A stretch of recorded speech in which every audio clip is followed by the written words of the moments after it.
Over 4,000 children have been killed by the colonial Israeli regime in 1 month. 8 times more children have been killed in Gaza in 1 month than all of the Ukraine war. 8 times more. And EU leaders are still talking about Israel's right to defend itself. Defend itself. Is bombing hospitals and churches defending itself? Is bombing refugee camps defending itself? Is slaughtering 4,000 children defending itself? I mean, where have we gone? There's over 10,000 civilians been killed in Gaza with EU and US weapons. European white supremacy knows no bounds. A genocide is being carried out by a far-right apartheid Israeli regime, and they're doing so with our unconditional support. It is the EU leaders, not only can you not call for a ceasefire, you can't mention the words condemn and Israel in the same sentence. How in God's name is the EU ever going to talk about human rights anywhere again?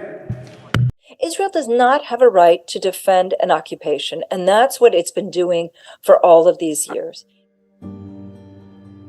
Israel is not defending itself, it is defending its colonial project. Israel has made it clear what it intends to do in the Gaza Strip, and nobody should be discounting their statements. They've made it clear that they intend to make the Gaza Strip smaller. They've made it clear that they intend to have fewer people in the Gaza Strip. The only way that you can do that is through genocide. 2 Israeli foreign ministers, the current one and a former one, have talked about pushing Palestinians out of the Gaza Strip and into the Sinai.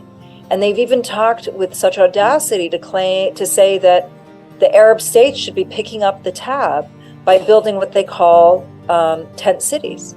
We have current ministers like Smotrich, the Minister of Finance, who said to Palestinians who hold Israeli citizenship that the only reason that we're here is because they didn't finish the job in 1948. There have been a large number of arrests of Palestinians for simple things like posting on social media. We've seen the proliferation of Telegram channels that are hunting us down with the pictures of Palestinians literally placed between crosshairs and names and addresses provided. We've seen scores of Palestinian students suspended from university for nothing that they've done on campus, but for a simple Facebook post. And we've seen that people have been fired from their jobs as well. One of our national singers, Dalal Abu Amni, who's a neuroscientist, be targeted and then be arrested for a Facebook post. So the situation in 48 is tense because as we're watching this genocide take place in the Gaza Strip, and we see what's happening in the West Bank, we know that we are next, and we know that it's just a question of time. We have right now more than 6,000 Palestinians who are languishing in Israeli prisons. Over 1,000 of them have never been charged with any crime, including over 170 kids. Israel's holding on to about 100 dead bodies, refusing to allow Palestinians to bury them. Just this year alone, Israeli settlers torched 3 Palestinian towns. Each and every day, we hear about Palestinians being rounded up by the Israeli army. Each and every day, we hear about Palestinians being killed by the Israeli army. This has gone on now for 75 years. It's the height of dehumanization to say that everything changed on October the 7th, because what that does is that ignores the entire history, the entire Palestinian experience from 1948 until the current day. You know, Israel, it's not a normal state. This is a state that was founded literally on the backs of Palestinians. It was a state that was founded literally on the homes of Palestinians. But beyond that, what's missing is the stories of who we are and how we are as a people.